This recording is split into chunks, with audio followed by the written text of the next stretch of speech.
Subscribe कीजिए हमारे YouTube channel नाते रजा को और बेल आइकन को प्रेस कीजिए जिससे आपको हर रोज न्यू वीडियो की नोटिफिकेशन।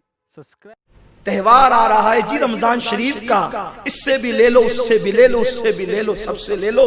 बच्चों के कपड़े बना देंगे, खुद की दुरुस्त कर लेंगे। लानत है ऐसी सोच पर। सट्टे और जुए और सूद की कमाई का पैसा जब तुम्हारे दरमियान तकसीम होगा और उन कपड़ों को पहनकर ईद का दुगाना पड़ोगे तो क्या वो दुगाना मुंह पे नहीं मार दिया जाएगा?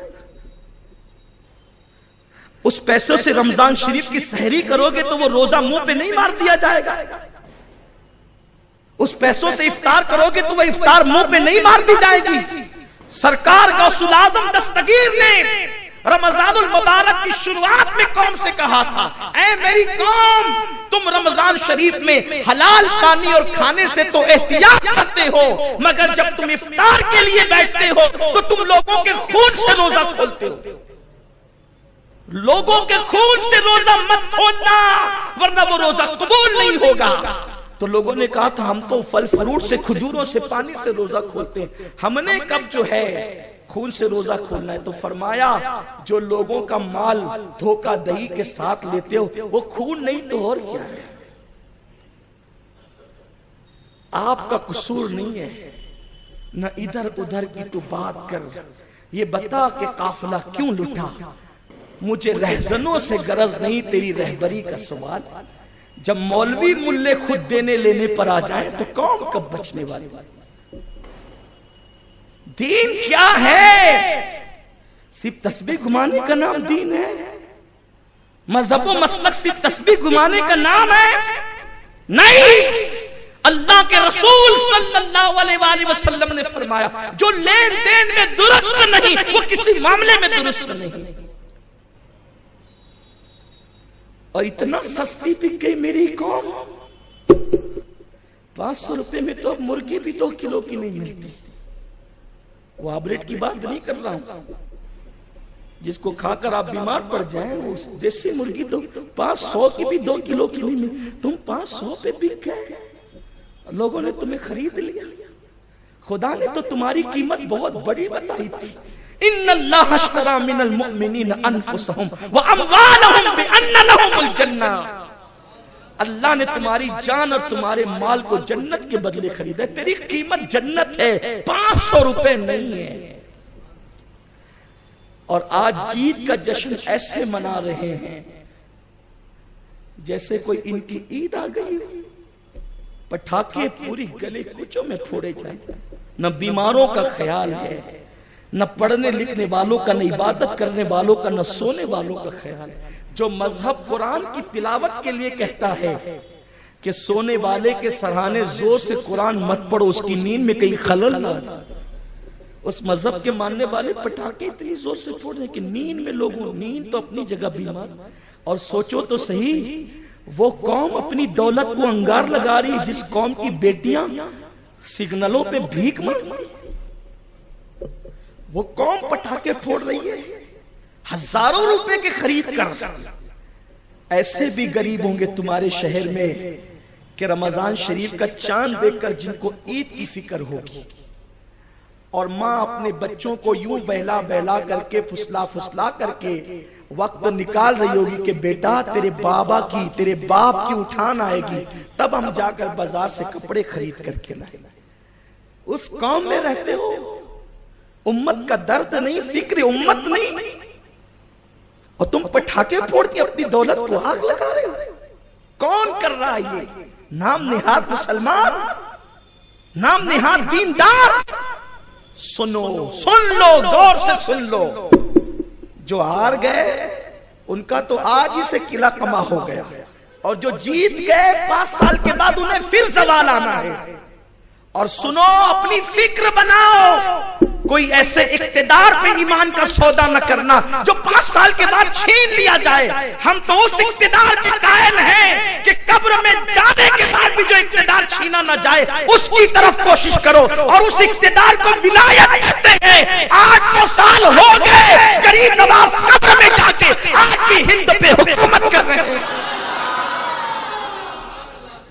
क्या तुम्हारी हुकूमत और क्या तुम्हारा इलेक्शन? लानत करो ऐसी चीजों पे, लानत भेजो ऐसी चीजों पे। लेकिन ये बात कौम को कौन सा, अमीनुल कादरी तो आंख का काटा हो गया ना, आंख बोलते बोलते। गालिबन इकबाल ने ये बात कही थी। कहते हैं अपने भी खफा मुझसे हैं, बेगाने भी हैं नाखुश, मैं ज़ैर हला हल को कभी कह न सका कंत। ये आज हालत है। मुल्लाओं का ईमान बिका, मौलवियों की पगड़ियां बिकी, दाढ़ियों की आबरू बिकी। ये आपका इलेक्शन था, और वो भी सिर्फ 5 साल के इक्तिदार के लिए। इन्ना लिल्लाहि व इन्ना। फिर वो कौम तबाह नहीं होगी तो क्या होगा? मुसलमानों, अपनी कौम की फिक्र करो, अपने आप की फिक्र करो। और याद रखना, मैंने देखा मेरे मोहल्ले में झगड़ा हो रहा है, इधर मोहल्ले में झगड़ा, उधर। आपसे पूछता हूं, ये लीडर, जो बड़े लीडर है, सब बेवकूफ बनाते हैं। ये कभी नहीं लड़ते, ये तुम्हें लड़ाते हैं। ये बैठकर पार्टियां करते हैं, तुम्हें लड़ा। तुम नादान हो, लड़ते हो। आपस में लड़ोगे, कहां जाओगे? आपस में लड़ने का वक्त। मोमिन तो एक जान की तरह है, मोमिन तो एक जिस्म की तरह है। कहीं भी तकलीफ हो, याद रखना, इनके कहने पे नहीं लड़ना, इनके आवाज पे नहीं लड़ना। ठीक है, हमारी कौम के एक आलिम ने कहा था, सियासत बैतुल खला की तरह है, उतना इस्तेमाल करो जितना है, बस इतना, इससे ज्यादा और क्या है। पूरा शहर सर पे उठा रखा। मस्जिदों की आबरू बेची, मुसल्लों की आबरू बेची, जबानें बिकी, खिताबत बिकी, सब बेच आए। और जो बेचारे बचते हैं उनको बदनाम करते हैं। वो तो ऐसा कहते हैं, कभी बेचारे ख्वाब में सोचते भी नहीं, उन पे इल्जाम लगाते। हम तो ऐसे लोगों का दामन कयामत में पकड़ेंगे जो उन लोगों को, पाक दामनों को टारगेट करते हैं कि चलो हम तो गंदगी में फंस गए, जरा 2-4 इल्जाम इन पे भी लगा दें। कुदरत सबको देख रही है, जरा मुंह खोलने से पहले सोचा करो। हर मर्तबा मुंह खोलकर झूठ मत बोला करो, अपनी औकात में रहा करो। अल्लाह की बारगाह में जवाब देना है। तो अर्ज ये करने चला था, बात दूर न निकले। फेंक दो उस बेगैरती को। इस्लाम ने तुम्हारी कीमत बहुत मजबूत लगाई। आप जानते हैं, कैसरों किसरा के ताजदार जिस कौम को खरीद ना सके, वो मोहल्ले के मामूली से कारपोरेटर तुम्हें खरीद लेते। सोचो तो सही, उन तक ये पैगाम पहुंचाओ, मेरी कौम तक ये पैगाम पहुंचाओ, वरना तुम बहुत नीचे गिर जाओगे, निचली सतह पे आ जाओगे। तुम्हें पता है, बहुत कीमती बात अर्ज करने चला हूं। मुझे मालूम है तुम लोग ऐसे नहीं हो, लेकिन तुम मुखातिब हो तो जरा उन गायबीन तक पैगाम पहुंचाना है जिनकी इस्लाह करनी मकसूद। कोई कारखानादार कह रहा था कि मजदूर आ ही नहीं रहे हैं, जब उनको हराम का मिलेगा तो वो कब आएंगे मेहनत करने के लिए। अच्छा, लोग इसको हराम भी नहीं समझते, इसलिए कि अमीर शहर ने ये फतवा दे दिया है कि कफारा अदा कर लो तो हराम भी हलाल हो जाता है। ये अमीर शहर का फतवा अपने पास रखें, हमें किसी अमीर शहर का फतवा नहीं चाहिए, हमें तो गरीब नवाज की फिक्र चाहिए। फिक्र गरीब नवाज लो, अमीर शहर को लात के रखो। औकात क्या है? अमीर शहर के फतवे की हमारे नजदीक कोई कदर नहीं। हम उसी फतवे को इज्जत की निगाह से देखते हैं जो कुरान और सुन्नत की रोशनी में होता है। और ये मैं अपने दिल का दर्द कह रहा हूं, मैं 8 दिन से था भी नहीं। रमजान शरीफ शुरू होने वाला था, लोगों ने इतना तंग किया कि रमजान शरीफ शुरू हो जाएगा तो आप हमारे यहाँ के दौरा कर लें, सुन्नियत का मामला है। कोई कहता गौस पाक का वास्ता, कोई कहता गरीब नवाज का। और जो गौस पाक का वास्ता कह देता है, मैं तो ढेर हो जाता हूँ, फिर मैं सब छोड़ करके चला जाता हूँ। ये मेरी हालत है। 8 दिन के बाद आज सुबह आया तो बहुत दिल टूटा, बहुत दिल टूटा। मुझे वो गरीब याद आ गए जिनको माएँ खिचड़ी खिला करके इफ्तार करवाती, जिनको पानी पिला करके इफ्तार कराया जाता है। आज उसी कौम के लोग पटा अब तक फोड़ रहे, अब तक फोड़ रहे। ये पैसे आए कहां से? और सोचो, आग लगा रहे, अपने पैसों को आग लगा रहे। मुसलमानों, जिस कौम की बेटियां लॉजों में बिक रही है, उस कौम के लोग अपने पैसों को आग लगा रहे। ये अपनी जेब से लगा रहे हैं? नहीं नहीं। अगर इनको कह दो कि इतने पैसे मदरसे में चंदा दे दो तो इनको तौफीक नहीं होगी। और मैं कहता हूं अल्हम्दुलिल्लाह, अच्छा इनको तौफीक नहीं है। ये हराम पैसे तो मदरसों में लगने भी नहीं चाहिए। बहुत अफसोस है, बहुत अफसोस, बड़ी तकलीफ है मुझे। और मैं जानता हूं कि कुछ लोगों पर ये बातें बड़ी नागवार गुजरती हैं, इसलिए वो सोचते भी रहते हैं कि ये बोलता रहता है, इसके मुंह को चुप कराया जाए। अल्हम्दुलिल्लाह, मैंने कभी किसी सियासी लीडर के घर पर अगर पता चल जाए कि इसका एक ही कारोबार है कि कॉरपोरेशन को ही लूटता रहता है, मैं कभी उसके घर चाय भी नहीं पीता। लाख बुरा। जब मेरा एक दोस्त है कॉरपोरेटर बना, उस दिन से लेकर आज तक मैंने उसकी कभी चाय नहीं पी। उसका मेरी पी, मैं तेरी नहीं पी सकता, क्योंकि मुझे पता है जिस दिन ये मेरे हलक में उतरेगा उस दिन मैं हक नहीं बोल सकूंगा। उस दिन हक, मैं मुंह पे बोलता हूं कि मैं तेरी नहीं पीऊंगा। और अल्हम्दुलिल्लाह अल्लाह के घर में कहता हूं, लोग इल्जाम लगाएं, हजार लगाएं, इल्जाम लगाने वालों तो कयामत का दिन है ना, मैदान महशर में सब खुलेंगे। एक फकीर बेनवा पे इल्जामात की इतनी बारिशें करते हो, बदबख्तो, तुम्हें शर्म नहीं आती? और वो भी सैयद पर। खुदा की कसम, सैयद न कल बिका, न आज बिका, न कयामत में बिकेगा। इसलिए कि जहां खून पीवर होगा वो कभी नहीं बिकेगा। एक बहुत बड़े सियासतदान ने मुझे अपने घर कई बार निकाह पढ़ाने बुलाया। मैं निकाह पढ़ाने कई मर्तबा गया, लेकिन दावत में मैंने कभी शिरकत नहीं की। अल्लाह के घर में कहता कभी शिरकत नहीं की। उन्होंने कहा भी थोड़ा सा खा ले, तो मैंने कहा अल्लाह आपको बरकत दे, ठीक है, मैं, मेरे लिए बहुत घर है, मेरी गरीब आवाम के घर मेरे लिए खुले हुए हैं। अगर मैं इनकी दावत लेना शुरू कर दूं तो एक वक्त का खाना भी मैं घर नहीं खा सकता। ये इतना दिल खोल कर बैठे हुए। अल्हम्दुलिल्लाह, मुझे आपका नहीं चाहिए। एक साहब में तसल्ली दे रहा था, हदीस पढ़ रहा था, हुजूर की हदीस पढ़ रहा था। एक साहब फोन पे बात करने लगे मेरे सामने बैठकर। मैं कहा चुप रहो, मैं हदीस पढ़ रहा हूं। बड़े सियासतदान को मैंने डांटा है। अल्हम्दुलिल्लाह, मैं इस पे फख्र नहीं करता, शुक्र करता, क्योंकि किसी का खाता नहीं, इसीलिए किसी की गाता भी नहीं। और जिसकी खाता हूं उसी की गाता हूं। और मेरे लिए वही दर काफी है। तेरे दर के होते कहां जाऊं प्यारे, कहां अपना दामन पसारा करूं मैं। और या रसूल अल्लाह, तेरे दर के होते कहां जाऊं प्यारे, कहां अपना दामन पसारा करूं मैं। तेरे टुकड़ों से पले गैर की ठोकर पे न डाल, झिड़कियां खाएं कहां छोड़ के सदका तेरा।